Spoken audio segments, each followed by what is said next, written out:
माहनौर अब भी घर में छिपी हुई है, क्योंकि उसे लगता है कि शावीर अब भी उसके पीछे है।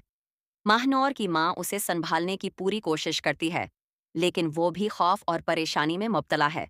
शावीर ने एक नया मंसूबा बनाया है। वो माहनौर के उर्द-गर्द लोगों को भड़काकर उसे तन्हा और कमज़ोर दिखाने की कोशिश करेगा। उसने अंबर और आसिफ के दरमियान भी शक पैदा कर दिया है, ताकि वो दोनों उलझन में रहें और माहनूर की मदद न कर सकें।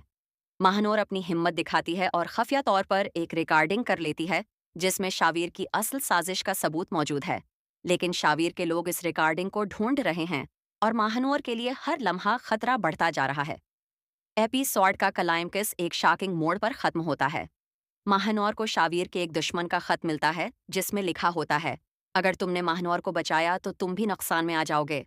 अब महानौर, उसकी माँ अंबर और आसिफ सबको मिलकर शावीर की असल साजिश का मुकाबला करना होगा, वरना घर और महानौर दोनों खतरे में पड़ जाएंगे। वो महानौर को दोबारा अपने काबू में करने की कोशिश करेगा, इस बार ज्यादा खतरनाक और चालाक तरीके से।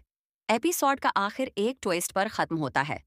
महानवर की वालदा को एक खफिया खत मिलता है, जिसमें शावीर की असल साजिश का इंकशाफ होता है। अब सबके लिए ये वाज़ेह हो जाता है कि अगले एपिसोड में सिर्फ एक लड़ाई नहीं बल्कि एक खतरनाक मुकाबला होने वाला है, जिसमें महानौर और उसकी फैमिली को अपनी ताकत और होशियारी दिखानी होगी।